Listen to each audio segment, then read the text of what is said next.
오늘 여러분들과 함께 신앙의 모퉁이돌 설교 시리즈 8번째 시간으로 드림과 섬김의 비밀이라는 제목으로 함께 말씀의 은혜 나누도록 하겠습니다. 이 말씀을 나눌 때 저와 여러분들의 삶 가운데 우리 주님께서 베풀어 주시는 은혜와 평강이 가득히 넘쳐나시기를 주의 이름으로 축원합니다. 오늘의 주제 드림과 섬김은 사실 그렇게 쉬운 이야기는 아닙니다. 그리스도인이라면 마땅히 이렇게 살아야 한다라고 얼마든지 우리는 말할 수 있습니다. 지금까지 주님께서 베풀어 주신 은혜를 누리면서 살아왔으니 이제는 주를 위하여 섬기며 살아야 된다라고 그게 마땅하다라고 이야기할 수 있습니다. 하지만 이처럼 살아가는 것은 사실 쉬운 이야기는 아닙니다. 사람에 따라서 또한 처한 그 상황에 따라서 마음은 있지만 그러지 못하는 안타까운 심령도 있기 마련입니다. 사실 설교자 입장에서 오늘 주제가 되어지는 이 드림과 섬김에 대해서 특별히 이 물질을 들여 헌금하는 것, 또 시간으로 봉사하고 섬겨야 되는 것에 대하여 이야기하는 것이 사실 쉬운 이야기는 아닙니다. 왜냐하면 자칫 잘못하면 교회가 어려우니까 헌금을 많이 하라고, 교회가 좀 사람이 없으니까 좀 나와서 봉사하라고 이야기하는 것으로 오해하실 수 있기 때문에 그렇습니다. 실질적으로 사실 교회에서 시험에 드는 대표적인 이유가 바로 이 물질이고 또 교회 봉사 때문이기도 합니다. 하지만 여러분들을 사랑하는 담임 목사로서 특별히 여러분의 신앙이 더욱더 성장하고 성숙하고 그렇게 해서 그리스도의 완성된 모습까지, 그리스도의 완전함까지 도달할 수 있도록 말씀으로 섬겨야 하는 책임과 그 의무가 있는 저는 이 주제를 결코 피할 수는 없습니다. 우리가 언제까지 어린아이의 신앙에 머물 수는 없는 겁니다. 어린아이는 젖과 우유를 먹으며 자라납니다. 먹기 편하지요. 하지만 어른이 되어서는 그것만 가지고는 안 됩니다. 때로는 고기도 먹어야 되고요, 때로는 생선도 먹어야 되는 겁니다. 때로는 쓴 약도 먹어야 되는 거예요. 우리가 정말 우리 신앙이 성장하고 하나님께서 기뻐하시는 바로 그 교회로 우리의 교회가 세워지기 위해서는 우리의 물질뿐만 아니라 우리의 시간에 대한 이야기를 반드시 확인해야만 합니다. 그렇지 않다면 우리의 신앙이 이 껍데기뿐인 거짓된 신앙에 머물 수 있기 때문에 그렇습니다. 우리가 언제까지 이와 같은 어린아이의 신앙에 머물 수는 없는 거죠. 저와 여러분들이 더욱더 깊은 단계에 나아가고 하나님께 기뻐하시는 거룩한 모습으로 변화되어 줄 수 있기를 바라겠습니다. 사도 바울은 우리 믿는 자들을 향하여 하나님께서 기뻐하시는 거룩한 산 제물로 우리의 삶을 드릴 것을 요구합니다. 단지 일주일에 한 번 교회 나와서 예배하는 것으로 끝나는 것이 아니라 우리의 모든 삶 가운데 하나님이 주인 되심을 우리의 온 몸으로 우리의 모든 물질과 시간으로 하나님을 향하여 고백할 수 있어야만 합니다. 그러기 위해서는 반드시 우리의 물질과 시간을 어떻게 사용하는지를 점검해 봐야만 합니다. 내 것을 위해 사용하느냐 아니면 하나님을 위해서 사용하느냐, 이것이 내 것이냐 하나님의 것이냐를 반드시 짚고 넘어가야만 합니다. 우리의 물질과 시간이 단지 나를 위해서 또는 내가 사랑하는 사람들만을 위해서 사용되어지는 것이 아니라 하나님의 나라와 영광을 위하여, 그리고 무엇보다도 주님께서 피값으로 세우신 주의 몸된 교회를 위하여 섬기는 일을 위해 드려질 수 있어야만 합니다. 이것이 진정한 의미의 우리가 드려야 할 영적 예배입니다. 마태복음 6장 24절 말씀을 보시면 예수님께서 이렇게 말씀하십니다. 한 사람이 두 주인을 섬기지 못할 것이니 혹 이를 미워하고 저를 사랑하거나 혹 이를 중히 여기고 저를 경히 여김이라. 너희가 하나님과 재물을 겸하여 섬기지 못하느니라. 예수님께서 우리들을 향하여 두 주인을 섬기지 못한다라고 말씀하십니다. 하나님을 섬기는 우리들이 다른 어떤 존재, 우상을 섬길 수는 없는 겁니다. 그런데 예수님의 말씀 가운데 다른 존재, 우상에 대한 대표적인 이야기로 무엇을 이야기하고 계십니까? 재물, 물질, 돈을 이야기하고 있습니다. 재물을 사랑하는 자에게 있어서 재물이 뭐가 된다는 이야기입니까? 우상이 된다는 거예요. 오늘날 우리의 삶에 있어서 가장 중요한 가치, 기준이 되는 것 중에 하나가 바로 재물입니다. 세상에 있는 어떤 물건이나 어떤 것의 가치를 판단할 때 우리는 흔히 가격으로, 돈으로 따집니다. 이거 얼마짜리다라고 이야기를 하죠. 이처럼 물질 중심의 세상에서 하나님을 섬기기 위해서는 물질의 문제를 반드시 짚고 넘어가야만 합니다. 그렇지 않고서는 결국 언젠가는 이 물질이 우리에게 우상이 되어지고 우리의 신앙을 붙잡아 넘어뜨리는 일들이 벌어질 수 있다는 것입니다. 사랑하는 성도 여러분, 세상에 있는 다른 무엇보다도 우리에게 있는 물질과 시간보다 더욱더 주님을 사랑하고 섬길 수 있는 저와 여러분들이 되시길 바라겠습니다. 우리가 진정 하나님을 섬긴다라면, 우리가 진정 믿음의 사람이라면 우리의 신앙에 있어서 이 물질과 시간보다 더욱더 하나님을 귀히 여기고 하나님을 향하여 이 물질과 시간이 쓰여질 수 있도록 나아가는 저와 여러분들이 되시길 바라겠습니다. 드림과 섬김 가운데 가장 먼저 드림에 대한 이야기, 이 헌금에 대한 이야기를 먼저 좀 하도록 하겠습니다. 가장 중요한 것은 헌금은 하나님을 향한 감사와 찬양을 고백하는 우리의 신앙 고백이라는 겁니다. 의무감이나 어떤 책임감으로 해서는 결코 안 됩니다. 기쁨으로, 자원하는 마음으로, 무엇보다도 부족하지 않게 정성을 다해 주께 드릴 수 있어야만 합니다. 먼저 헌금에 대한 우리들의 어떤 잘못된 생각들이 몇 가지 있는데요, 이걸 좀 바로잡도록 하겠습니다. 첫 번째로, 헌금은 기부금이 아닙니다. 헌금은 결코 기부금이 될 수 없습니다. 연말이 되면 세금 정산을 위하여 우리가 기부금 납입 증명서를 떼게 됩니다. 세상의 기준으로는 헌금이 기부금 가운데 한 종류입니다. 이건 세상의 기준이에요. 하지만 믿음의 기준에서, 믿음의 관점에서 바라본다면 헌금은 결코 기부금이 될 수가 없습니다. 왜냐하면 기부금은 내가 원하는 목적에 따라서 내가 지정하는 대상에게 내가 가지고 있는 돈을 나누는 겁니다. 예를 들어서 어떤 NGO 단체에 어떤 활동이 있는데 거기에 내가 그 돈을 쓰기 위하여 내가 기부하는 거예요. 이건 기부입니다. 하지만 헌금은 그렇지가 않습니다. 물론 우리가 헌금하는 것 가운데 지목 헌금이라고 해서 특정한 어떤 목적을 위하여 헌금하는 경우도 있지만, 본질적으로 헌금은 무엇입니까? 하나님께 드리는 거예요. 하나님께 드린다라면 하나님께서 원하시는 방법으로 하나님의 때, 하나님께서 원하시는 사람들 향하여 이것을 쓰는 겁니다. 그냥 우리는 드리는 것이지, 이것을 사용하고 어떻게 활용되어지는 것은 하나님이 결정하시는 거예요. 하나님의 나라와 영광을 위하여 우리가 선교와 복음을 위하여, 영혼 구원을 위하여 쓰여지기 원하는 마음으로 헌금을 하지만, 본질적으로 헌금은 이와 같은 것들과는 전혀 상관없이 오직 하나님을 향한 감사와 찬양의 고백으로 드리는 주님을 향한 예배 가운데 드려지는 한 부분이지, 결코 이 돈을 어떻게 써야 된다, 내가 결정하는 것이 아니다라는 겁니다. 나를 구원하시고 하나님의 자녀 삼으신 주님의 은혜에 대한 감사와 찬양의 고백이지, 이 돈을 누구에게 어떻게 사용해야 한다는 목적을 드리는 것이 결코 아니다라는 거예요.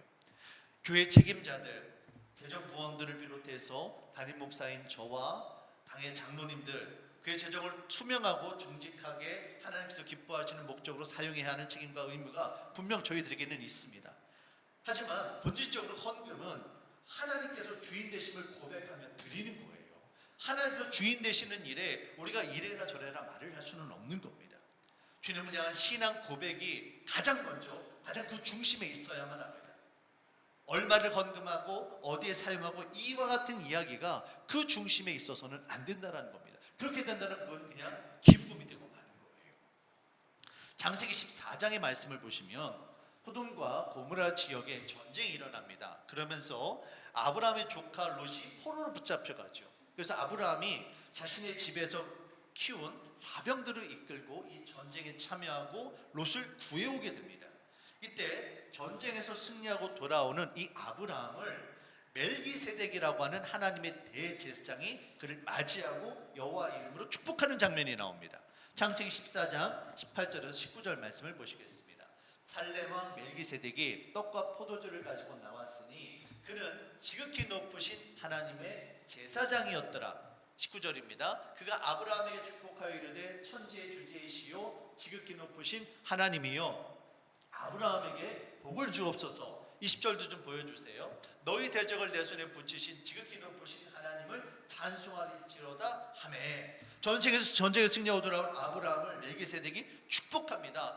이것이 하나님의 은혜이다. 하나님께서 너로 하여금 전쟁에 승리하게 하셨다. 그러니 하나님을 찬양하자라고 이야기합니다. 그러자 아브라함이 어떻게 합니까? 아브라함이 그 얻은 것에서 10분의 1을 멜기세덱에게 주었더라. 하나님 앞에 감사 찬양의 고백으로 자신이 얻은 그 전리품 가운데 10분의 1을 하나님 앞에 예물로 드리는 겁니다. 11조는 10개 가운데 하나를 대표로 드리는 일입니다. 이는 마치 레위 지파가 이스라엘 12지파를 대표하여 하나님을 전적으로 섬기는 것처럼 레위 지파가 대표로 하나님을 섬김으로 말미암아 이스라엘 모두가 하나님의 섬김을 고백하고 있는 것처럼 11조를 드림으로 말미암아 내게 있는 모든 것이 다 하나님의 것임을 고백하는 거예요. 아브라함은 지금 이 전쟁이 누구 때문이다라고, 누구 때문에서 이겼다라고 고백하고 있는 겁니까? 하나님 때문이다라는 거예요. 그러면서 자신이 얻은 것 가운데 10분의 1을 하나님 앞에 예물로 드립니다. 그런데 여기 오해하시면 안 되는 게, 이 10분의 1을 하나님 앞에 드리고 나머지 10분의 9를 아브라함이 차지했느냐? 그렇지가 않다라는 거예요. 그 다음 말씀을 보시면 소돔 왕에게 아브라함이 자신이 얻은 것 가운데 자신과 함께 했던 사병들을 위한 몫을 빼고, 이건 그들이 차지해야 될 것이니까 그들에게 주고 나머지는 모두 다 소돔 왕에게 드립니다. 다 모든 것을 제물로 드리는 거예요. 이 11조는 내게 있는 모든 것이 다 하나님의 은혜로 주어진 것임을 고백하며 드리는 일이지, 내가 이것을 받았다라고 해서 놀라운 하나님의 은혜가 임할 것을 기대함으로 어떤 투자처럼 그게 하는 것이 아니다라는 겁니다. 헌금은 단순하게 물질을 드리는 일이 아닙니다. 헌금은 내 삶의 모든 것이 다 하나님 아버지의 은혜임을 고백하며 감사하고 찬양하고 예배 가운데 드리는 우리의 신앙 고백입니다. 헌금은 오직 믿는 사람들, 오직 하나님의 은혜를 경험하고 하나님이 내 삶의 주인이심을 인정하는 사람들만이 할 수 있는 특권이에요. 우리가 가지고 있는 것들 가운데 쓰고 남은 것, 이거 하나님께 드리는 게 아니에요. 있으면 있는 대로, 없으면 없는 대로 내게 있는 모든 것이 다 하나님의 것임을 고백하며 주께 예배함으로 드리는 것이 바로 헌금입니다. 우리는 물질을 드리는 게 아닙니다. 우리의 감사 찬양의 고백을 하나님께 드리고 있는 거예요. 우리의 마음을 이 물질에 담아 드리고 있는 겁니다. 저와 여러분들이 오직 하나님이 우리 삶의 주인 되심을 고백하며 더욱더 주께 예배하고 정말 정성을 다해 주를 섬길 수 있는 믿음의 사람들 되어주시기를 주의 이름으로 축원합니다.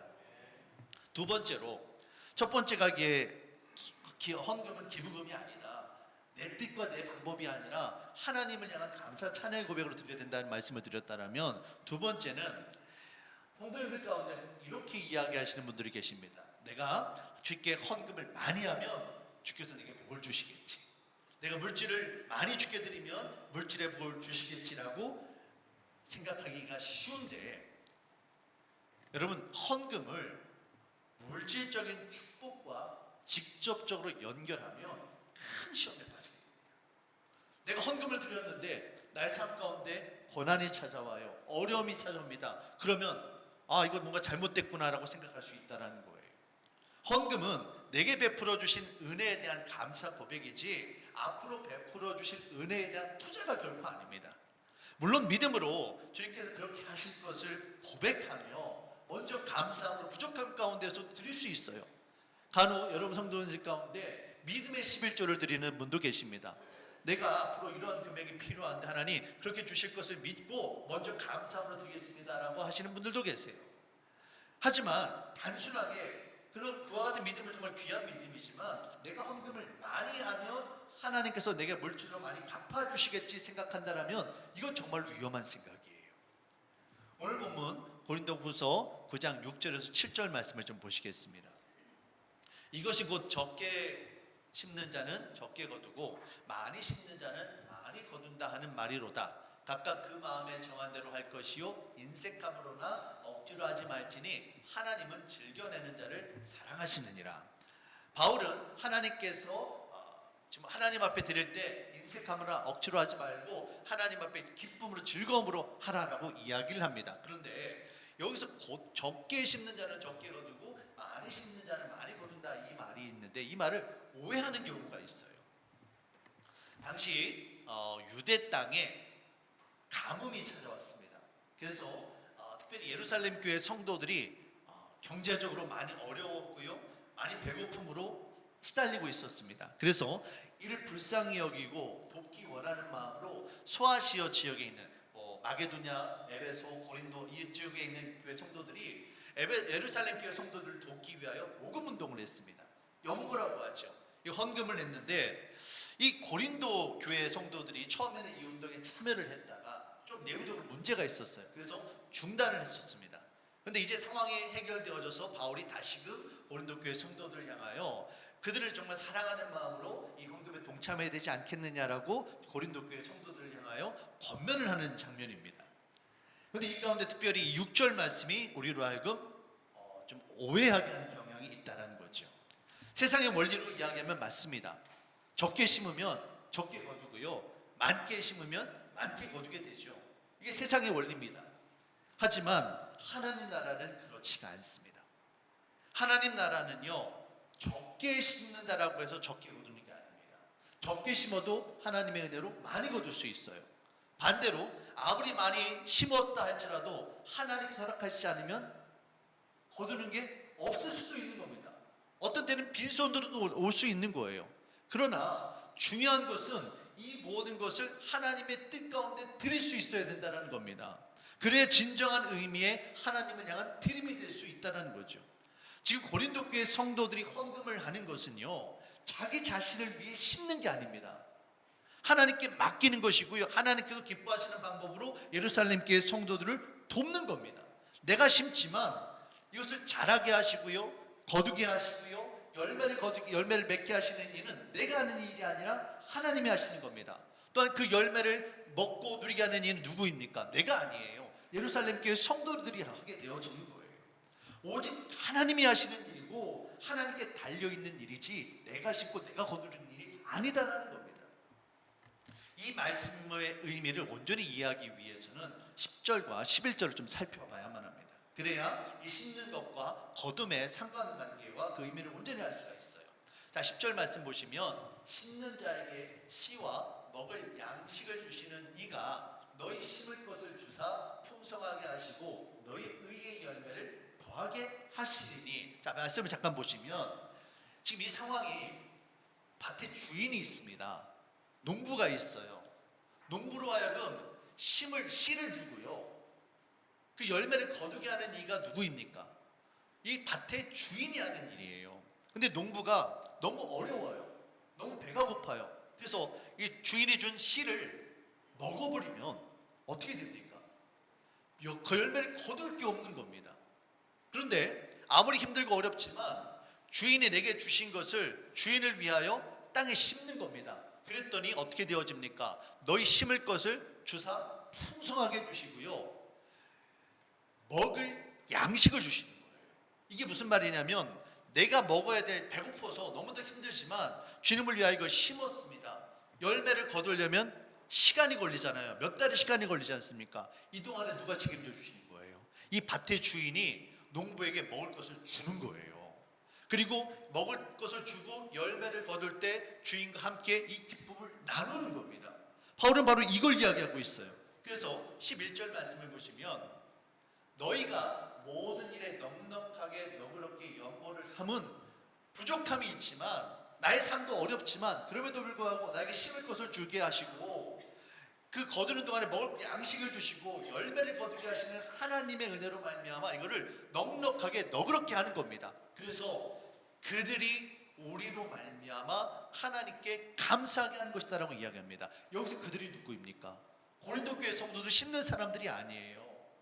이 어려운 가운데 처해 있었던 예루살렘 교회 성도님들이 누구에게 감사합니까? 고린도 교회 성도들이 우리를 위하여 헌금했구나, 참 고맙다, 이게 아닌 거예요.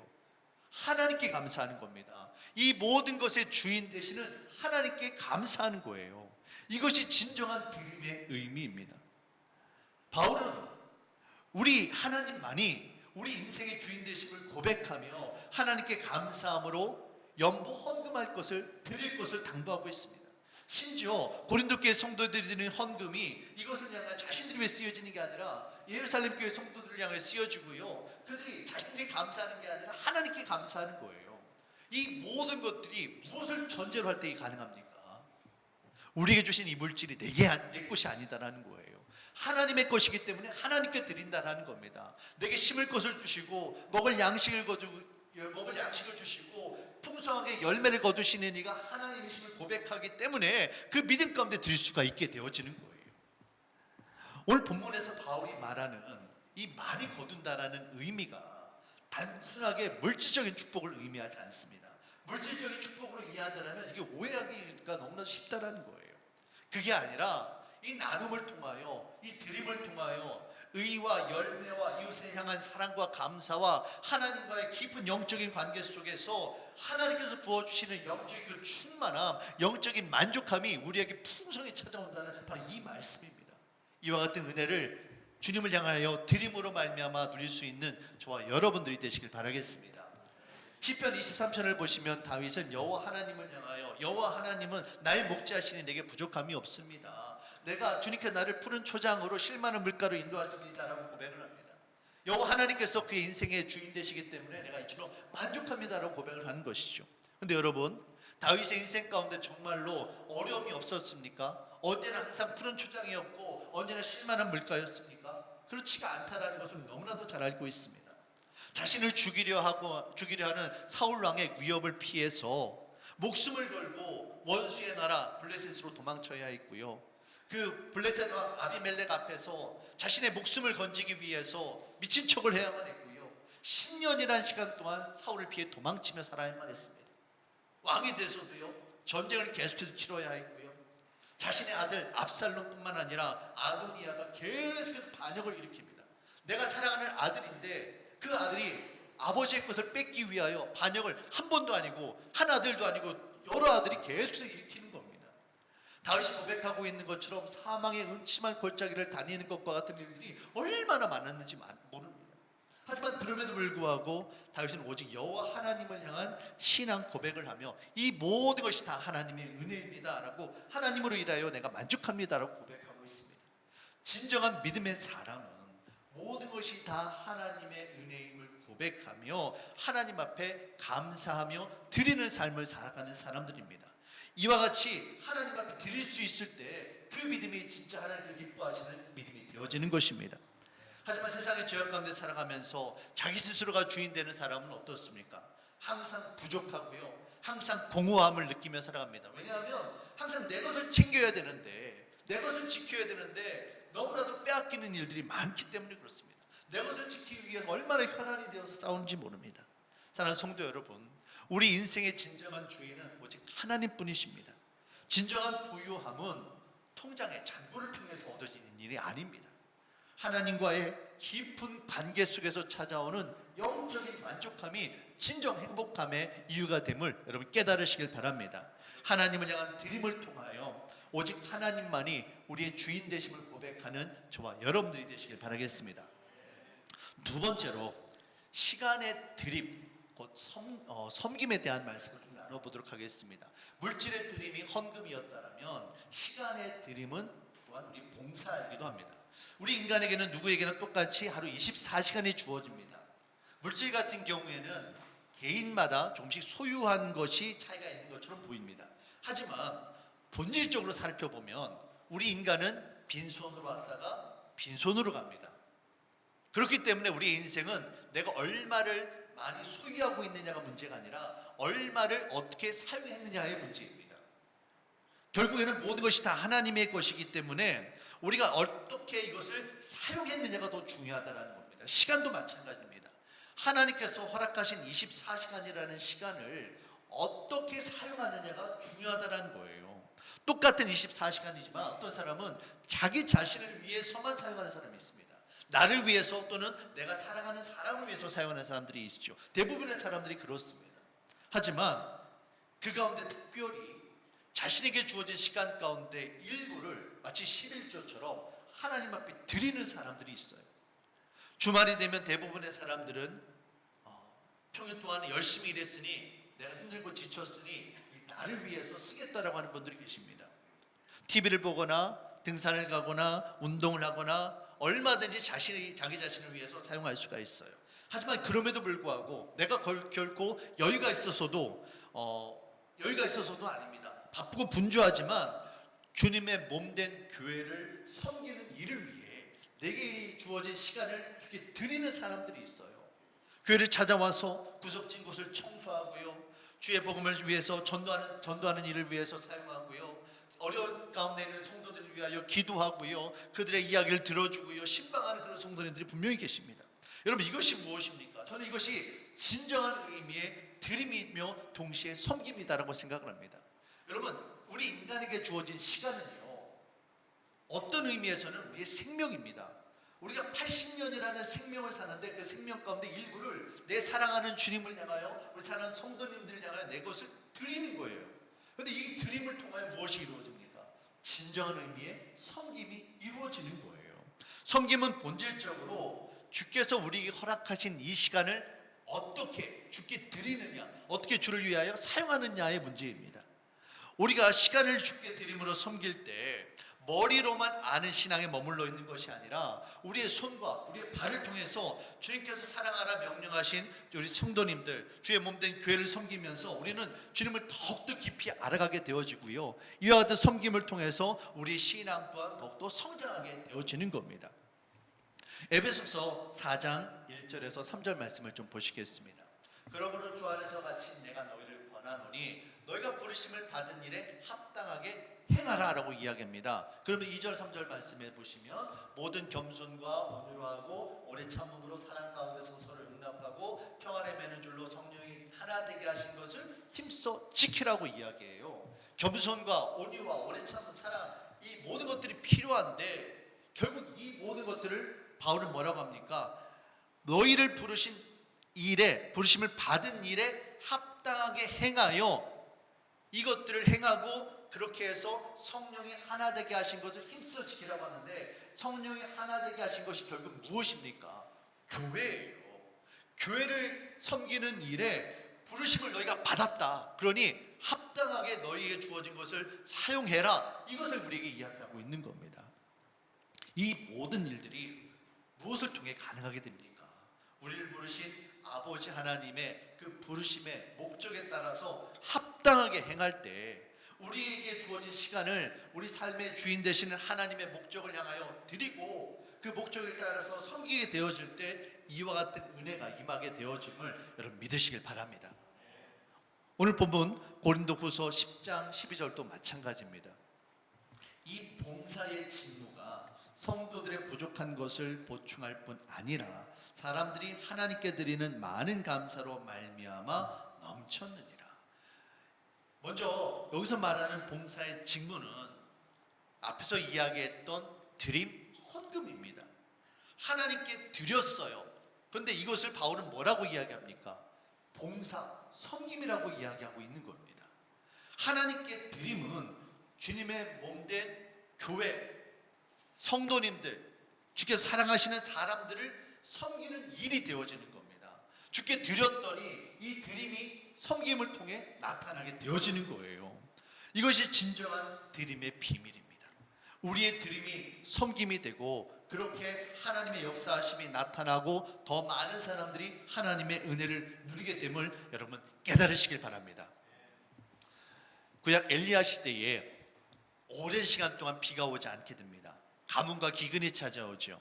온 나라가 기근으로 힘들어하게 됩니다. 이때 하나님의 사람 엘리야가 하나님의 명령으로 사르밧 과부를 찾아가서 그녀에게 도움을 청하게 됩니다.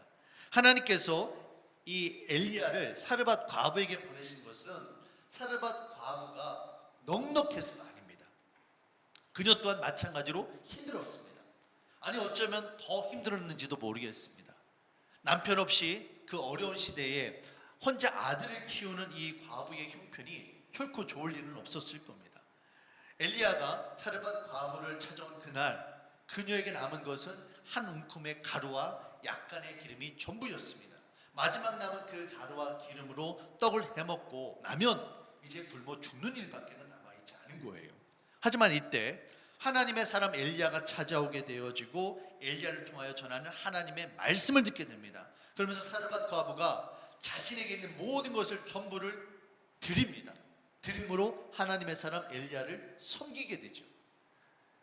사르밧 과부에게 있는 것이 결코 특별하거나 대단해서가 아닙니다. 결코 풍족한 상황이 아닙니다. 겨우 작은 떡 하나 만들어 먹고 이제 그마저도 없어서 곧 죽기 직전인 상황입니다. 그런데 이와 같은 상황에서도 그녀는 하나님의 사람 엘리야를 향해서 자신의 모든 것을 드리고 식사를 준비하고 그를 섬기는 일을 감당합니다. 어떻게 그럴 수 있었을까? 성경에는 구체적으로 나와 있지는 않지만 저는 첫 번째 가장 중요한 이유가 이것 때문이다라고 생각을 합니다. 그 힘든 시간 동안 몇 년이 되었는지 모르지만 그 아들 혼자 키우면서 지금까지 버틸 수 있었던 거 다 하나님의 은혜이다. 사실 이것을 해 먹으나 내가 먹으나 안 먹으나 오늘 죽으나 내일 죽으나 나의 삶은 별반 다를 바가 없다. 마지막 주어진 이 기회에 하나님께 드리고 하나님을 섬기다가 마지막 순간을 맞이하겠다. 그와 같은 믿음의 고백으로 했는지도 모르겠습니다. 하지만 정말 중요한 것은 엘리야를 통해서 전해진 하나님의 말씀이 있었다라는 거예요. 그와 같은 상황에서 하나님의 사람이 찾아왔고 하나님의 말씀이 들렸을 때 이 사르밧 과부는 이걸 거부하지 않고 주께 자신의 것을 드리고 섬김의 자리로 나아갑니다. 그럴 수 있었던 것은 온 나라가 가뭄과 기근으로 신음하고 있었던 그 순간이지만 그럼에도 불구하고 자신의 인생의 주인이 하나님 되시며 하나님께서 자신의 것을 책임져 주실 것을 믿었기 때문에 그렇습니다. 열왕기상 17장 14절에서 16절 말씀입니다. 이스라엘의 하나님 여호와의 말씀이 엘리야가 하나님의 말씀을 전하는 겁니다. 나 여호와가 비를 지면에 내리는 날까지 그 통의 가루가 떨어지지 아니하고 그 병의 기름이 없어지지 아니하리라 하셨느니라. 하나님께서 약속의 말씀을 주시는 겁니다. 그랬더니 어떤 일이 일어납니까? 15절입니다.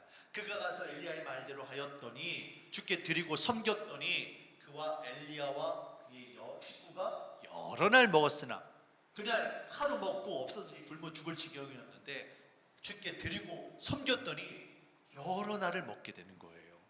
농부가 하나님께서 주신 그 씨를 내가 먹는 것이 아니라 땅에 심었더니 열매를 거둘 때까지 풍성하게 먹을 것을 채워주시는 것처럼 사르밧 과부가 이와 같은 은혜를 누리는 겁니다. 16절입니다. 여호와께서 엘리야를 통하여 하신 말씀같이 주의 말씀이 성취되어져서 통의 가루가 떨어지지 아니하고 병의 기름이 없어지지 아니하리라. 하나님께서 그들의 인생을 책임져 주시더라. 이것이 바로 성경의 기록입니다. 가뭄으로 인해서 온 나라 백성들이 줄이고 힘든 바로 이때에 이 통에 가루가 떨어지지 않고 병의 기름이 없어지지 않은 것, 몇 날 며칠 그들이 배불리 먹을 수 있었던 것은 정말 틀림이 없는 큰 축복입니다. 하지만 진짜 축복은 이게 아니에요. 가루와 기름은 그들의 인생의 주인 되시는 하나님께서 믿음으로 살아가는 그들을 책임져 주신다라는 증거가 됩니다. 진짜 그들의 삶 가운데 찾아온 축복은 바로 그 다음의 이야기입니다. 17절 이후에 보시면 제가 성경을 읽지는 않겠습니다만 여러분께서 뒤에 가셔서 한번 보세요.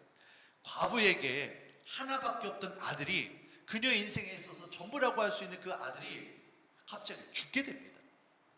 이때 그 아들이 어떻게 해서 살아나게 됩니까? 그의 집에 머물러 있었던 하나님의 사람 엘리야를 통해서 하나님께서 역사하시고 그 죽은 아들이 살아나는 생명의 역사를 그녀가 경험하게 되었다라는 거예요. 주님께 드리고 섬겼더니 먼저 물질적인 필요를 채워주시는 은혜를 경험합니다. 그런데 이게 끝이 아니다라는 거예요. 진짜 축복은 생명의 역사심으로 놀랍게 은혜 베풀어 주시는 하나님을 경험하게 되었다는 겁니다. 물질적인 것을 머무는 것이 아니라 그들의 생명을 책임져 주시는 하나님이 함께 하심을 그들이 경험했다라는 거예요.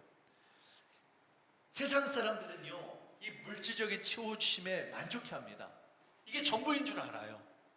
하지만 믿음의 사람들은 그게 전부가 아니다라는 것을 압니다. 우리는 이 땅에 사는 사람들이 아닙니다. 이 땅에 잠시 머물러 있을 뿐 우리가 진짜 바라는 것은 하나님께서 예비하신 본향이고요. 정말로 우리가 사모하는 것은 주님께서만이 허락해 주실 수 있는 그 생명의 축복임을 여러분 깨달으시길 바랍니다. 가장 큰 은혜는요, 주님이 나와 함께 하신다는 거예요. 주께 드리고 섬겼더니 그들의 물질적인 필요를 채우시고 더 나아가 나아가서 생명으로 역사하시는 놀라운 은혜를 그들이 경험하게 되었다는 겁니다. 이것이 바로 사르밧 과부가 주님을 향한 드림과 섬김을 통해 누릴 수 있었던 진정한 은혜이며 가장 큰 축복이었음을 여러분 깨달으시길 바랍니다. 오늘 말씀은 단순하게 헌금을 많이 해야 된다, 교회를 향해서 봉사하고 섬겨야 된다, 이런 말씀이 아닙니다. 우리 인생의 주인 되시는 하나님 앞에 우리가 드리고 섬기는 삶을 살 때 하나님께서 우리와 함께 하시고 우리 인생을 책임져 주시며, 무엇보다도 주께서 베풀어 주시는 예수의 생명의 역사가 우리에게 충만하게 되어짐을 여러분 믿으시길 바랍니다. 사랑하는 성도 여러분, 혹 우리의 손이 더 많은 것을 가지기 위해서 이처럼 움켜진 손은 아니십니까? 그렇다면 이제 이 손을 펴시길 바랍니다. 움켜쥐고 있으면요, 아무리 주께서 주시려고 해도